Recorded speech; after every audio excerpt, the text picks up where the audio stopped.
എല്ലാവർക്കും നമസ്കാരം. ഇന്ന് ഞാൻ വന്നിരിക്കുന്നത് ഒരു അടിപൊളി കുക്കിയുടെ റെസിപ്പി ആയിട്ടാണ്. ക്രിസ്മസ് സമയമാണ്, അപ്പോൾ നിങ്ങൾക്ക് ട്രൈ ചെയ്യാൻ പറ്റിയ നല്ല ടേസ്റ്റി ആയിട്ടുള്ള ഒരു കുക്കിയാണ്. വായിലിട്ടാൽ അലിഞ്ഞു പോകുന്ന രീതിയിലുള്ള ഒരു കുക്കീൻ്റെ റെസിപ്പിയാണ്. ഈ കുക്കിയുടെ പേരാണ് സ്നോബോൾ കുക്കീസ്. വളരെ ടേസ്റ്റിയാണ് കഴിക്കാൻ. ഈ ഒരു വീഡിയോ ഞാൻ ചാനൽ തുടങ്ങിയ സമയങ്ങളിൽ അപ്ലോഡ് ചെയ്തതാണ്. ആ സമയത്ത് ഇതിന് വോയിസ് ഒന്നും ഇല്ലായിരുന്നു. അപ്പോൾ ഞാൻ വോയിസൊക്കെ ഇട്ട് വളരെ വിശദമായിട്ട് തന്നെയാണ് ഇന്ന് നിങ്ങൾക്കത് പറഞ്ഞുതരാൻ പോകുന്നത്. അപ്പോൾ അധികം താമസിയാതെ ഈ കുക്കി എങ്ങനെയാണ് തയ്യാറാക്കിയെടുക്കുന്നത് നോക്കാം. കുക്കിയുടെ മാവ് മിക്സ് ചെയ്യുന്നതിന് മുൻപായിട്ട് തന്നെ നിങ്ങൾ ഓവൻ അല്ലെങ്കിൽ പ്രഷർ കുക്കർ പ്രീഹീറ്റ് ചെയ്യാനായിട്ട് വെക്കുക. ഓവൻ ആണെങ്കിൽ 200 ഡിഗ്രി സെൽഷ്യസിൽ പ്രീഹീറ്റ് ചെയ്യാൻ വെക്കുക. അതല്ല പ്രഷർ കുക്കറിലാണെങ്കിൽ ഹൈ ഫ്ലെയിമിൽ സോൾട്ട് ഇട്ടതിന് ശേഷം 10 മിനിറ്റ് പ്രീഹീറ്റ് ചെയ്യുക. ഇനി നമുക്ക് മിക്സിങ് സ്റ്റാർട്ട് ചെയ്യാം. ഒരു പാത്രത്തിലേക്ക് 100 ഗ്രാം റൂം ടെമ്പറേച്ചറിലുള്ള വെണ്ണയാണിത്. ഇതൊരു ബീറ്റർ വെച്ചിട്ട് അല്ലെങ്കിൽ ഒരു വിസ്ക് വെച്ച് അല്ലെങ്കിൽ ഒരു തടിത്തവി വെച്ചിട്ട് നന്നായിട്ടൊന്ന് ബീറ്റ് ചെയ്ത് കൊടുക്കുക. ഇനി ഇതിലേക്ക് ഒരു 3 ടേബിൾ സ്പൂൺ തരിയോട് കൂടിയ പഞ്ചസാരയാണ് ചേർത്ത് കൊടുക്കുന്നത്. പഞ്ചസാര നിങ്ങളുടെ മധുരത്തിനനുസരിച്ചിട്ട് കൂട്ടാം. ഞാനിവിടെ ലൈറ്റായിട്ടുള്ളൊരു മധുരമാണ് എടുത്തിട്ടുള്ളത്. ഇതിനി നല്ല സോഫ്റ്റ് ആകുന്നവരെ നന്നായിട്ടൊന്ന് ബീറ്റ് ചെയ്ത് കൊടുക്കുക.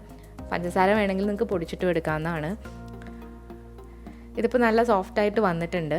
ഇനി ഇതിലേക്ക് ഞാൻ ഒരു മുട്ടയാണ് ചേർത്ത് കൊടുക്കുന്നത്. ഈ മുട്ട നിങ്ങൾക്ക് വേണമെങ്കിൽ മാത്രം ചേർത്ത് കൊടുത്താൽ മതി. ഇത് ചേർത്ത് കൊടുത്തില്ലെങ്കിലും കുഴപ്പമൊന്നുമില്ല. ഈ മുട്ട കൂടി ചേർത്ത് കൊടുത്തതിന് ശേഷം നന്നായിട്ടൊന്ന് ബീറ്റ് ചെയ്ത് കൊടുക്കുക. ഇനി ഇതിലേക്ക് ഒരു ടീസ്പൂണോളം വാനില എസൻസ് ഞാൻ ചേർത്ത് കൊടുത്തിട്ടുണ്ട്. ഇനി ഇതിലേക്ക് ഒരു നുള്ള ഉപ്പ് കൂടി ചേർത്ത് കൊടുക്കുകയാണ്. ടേസ്റ്റ് ഒന്ന് ബാലൻസ് ചെയ്യാൻ വേണ്ടിയിട്ടാണ് ഉപ്പ് ചേർക്കുന്നത്. നിങ്ങൾ സോൾട്ടഡ് ബട്ടറാണ് എടുക്കുന്നതെങ്കിൽ ഈ ഉപ്പ് ചേർക്കേണ്ട ആവശ്യമില്ല. ഇനി ഞാൻ ചേർത്ത് കൊടുക്കുന്നതിലേക്കൊരു 3/4 കപ്പ് മൈദയാണ്. മൈദ അല്ലെങ്കിൽ ഗോതമ്പ് പൊടി നിങ്ങൾക്ക് എടുക്കാവുന്നതാണ്. മൈദ ചേർത്ത് കൊടുത്തിട്ടുണ്ട്.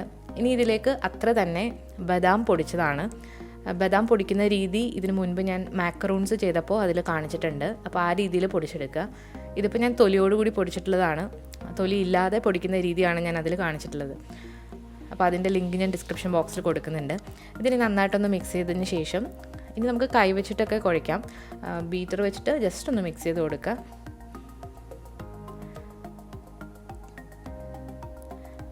ഈ കുക്കിയുടെ മാവ് കുറച്ച് കട്ടിയിലാണ് ഉള്ളത്. അപ്പോൾ ബീറ്റർ വെച്ചിട്ട് തന്നെ ഞാൻ മിക്സ് ചെയ്ത് കൊടുക്കുകയാണ്. ഇതിപ്പോൾ നന്നായിട്ട് കൈ വെച്ചിട്ട് ഒന്നുകൂടി മിക്സ് ചെയ്ത് റെഡിയാക്കിയിട്ടുണ്ട്.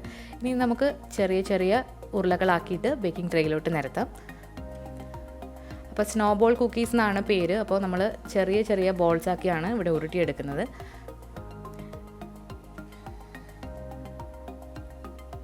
ബേക്കിംഗ് ട്രേയിൽ ഞാനൊരു ബട്ടർ പേപ്പർ ഇട്ട് ലൈൻ ചെയ്ത് വെച്ചിട്ടുണ്ട്. ഞാനിവിടെ ഒരു ചെറിയ നാരങ്ങ വലുപ്പത്തിലാണ് ഈ ഉരുളകളാക്കുന്നത്.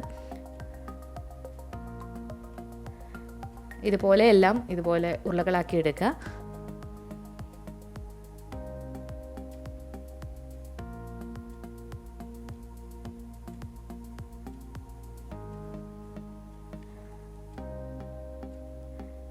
ബദാം പൗഡർ നമ്മളിതിലേക്ക് ചേർക്കുന്നത് കുക്കി ഒന്നുകൂടെ നല്ല സോഫ്റ്റായിട്ട് നല്ല ടേസ്റ്റിലും കിട്ടാൻ വേണ്ടിയിട്ടാണ്.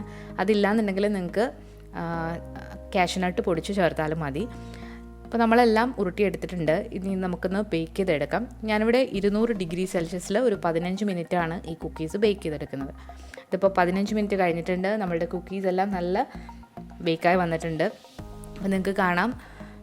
ഇനി പെട്ടെന്ന് തന്നെ ചൂടോടെ തന്നെ ഇത് പൊടിച്ച പഞ്ചസാരയിലേക്ക് ഒന്ന് കോട്ട് ചെയ്ത് എടുക്കുക. ഇതിപ്പോൾ കാണാനായിട്ട് ചെറിയ മഞ്ഞ് ബോൾസ് പോലെയാണ്.